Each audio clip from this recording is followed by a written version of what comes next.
Bismillahirrahmanirrahim. Assalamualaikum warahmatullahi wabarakatuh. Allahu Akbar, Allahu Akbar, Allahu Akbar, walillahil hamd.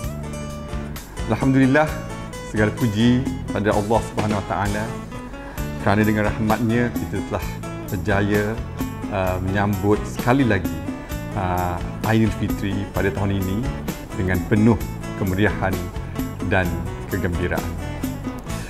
Hari Raya adalah detik yang dinantikan oleh setiap daripada kita, bukan sahaja untuk meraihkan kemenangan, tetapi juga untuk merapatkan hubungan dan menggandakan semangat kebersamaan. Raya yang sempurna bagi saya adalah lebih daripada sekadar kemeriahan dari luarannya.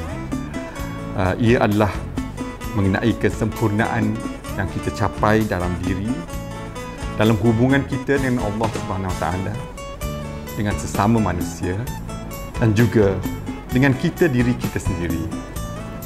Sebagai warga kampus kesihatan USM, kita telah membuktikan bahawa semangat kebersamaan ini adalah teras kepada kejayaan kita. Kita bekerja bersama-sama sebagai satu pasukan dengan dedikasi dan komitmen yang tinggi untuk mencapai kecemerlangan dalam bidang akademik, pendidikan dan juga perkhidmatan kesihatan. Kebersamaan kita bukan sahaja berlaku di tempat kerja, tetapi juga dengan cara kita saling tolong-menolong, menyokong, berkongsi pengetahuan dan memberi dorongan kepada satu sama lain.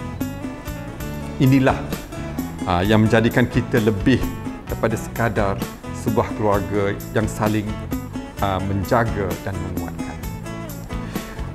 Walau bagaimanapun, kesempurnaan tidak datang dengan mudah. Ia memerlukan usaha, kesabaran dan komitmen dalam setiap aspek kehidupan kita. Raya yang sempurna adalah apabila kita tidak hanya mengejar kejayaan akademik, tetapi juga kejayaan dalam hubungan kita dengan keluarga, rakan-rakan dan seluruh warga kampus. Apabila kita sentiasa menjaga nilai kemanusiaan, kasih sayang dan penghargaan kepada sesama sendiri, itulah raya yang sempurna yang kita cari. Akhir kata, bagi mewakili pengurusan tertinggi kampus kesihatan USM, saya ingin mengucapkan selamat Hari Raya Aidilfitri. Mohon maaf zahir dan batin. Semoga kita semua diberkati dan berjaya mencapai raya yang sempurna, iaitu sebuah raya yang bukan hanya meriah di luar, tetapi penuh dengan kedamaian, kasih sayang dan keberkatan dalam hati, insya-Allah. Wabillahi taufiq wal hidayah. Assalamualaikum warahmatullahi wabarakatuh.